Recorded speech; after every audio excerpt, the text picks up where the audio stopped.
balita na ika'y mawiwili. Mga nagbabagang kamao, mga So mga par, sa naging podcast nga po ng Probox TV, kung saan nagbigay po ng reaction ang dalawa sa pinakakilalang boxing experts ngayon na si Paulie Malignaggi at Chris Algieri para sa potensyal na pagharap ng dalawang Japanese boxing superstar na sina Junto Nakatani at Japanese monster Naoya Inoue. At nagkasundo nga ang dalawang experts mga idol na kung meron man daw maka-upset ngayon kay Naoya Inoue sa bakbakan, walang iba daw ito mga idol kundi si Junto Nakatani lang. Hindi naman nila sinasabi mga idol na matatalo talaga si Inoue sa laban dito.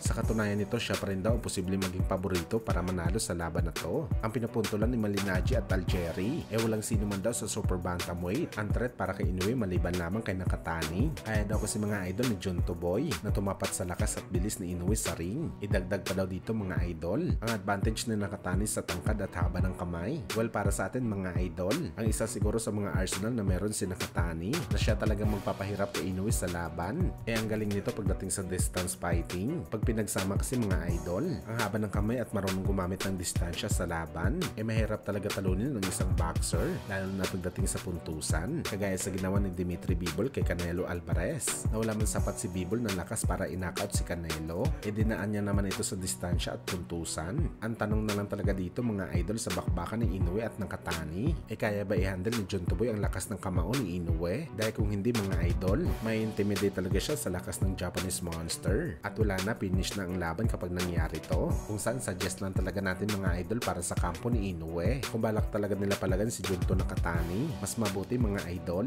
ikasan na nila ngayon pa lang ang laban, yung hindi pa matured si Nakatani sa bakbakan. Dahil kung sakali mag-develop ang boxing skills nito mga idol, pagkalipas ng taon mahirapan talaga dito si Inoue. Kaya ngayon pa lang tapyasan na nito si Nakatani, katulad sa ginawa ni Mayweather Jr. sa laban nito kay Canelo Alvarez. Tinalo niya na ito nung bagito pa lang si Canelo at tinuruan niya ito ng leksyon sa laban na hindi pa talaga nag-develop na matindi ang skills ni Canelo. At kapag nilabanan ni Inoue si Nakatani 2 to 3 years simula ngayon, malamang mga idol, may kalalagyan talaga dito ang Japanese monster sa bakbakan.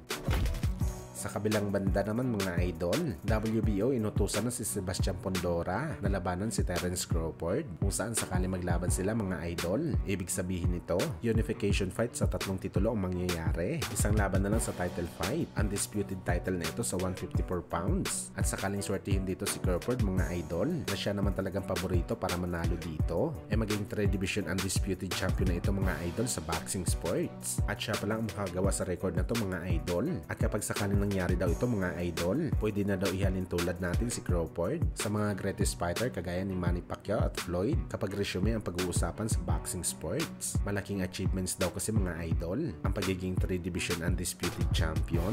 Halos tutumbasan daw nito mga idol ang record na ginawa ni Pacman na 8 division champion. Well, para sa atin mga idol, malayo ang 3 division undisputed champion kumpara mo sa 8 division ni Pacman, dahil imposible talaga ito ma-break. Pero sang-ayon naman tayo mga idol, kapag naging undisputed ulit si Crawford, may isasama talaga nito ang kanyang pangalan sa debate sa pagitan ni Manny Pacquiao at Mayweather. Bagamat gayon pa man mga idol, kailangan mo na manalo ni Crawford sa mga kampiyon sa kanyang dibisyon at hindi rin ito madali gawin mga idol dahil may dahilan kung bakit naging kampiyon sila sa boxing sports.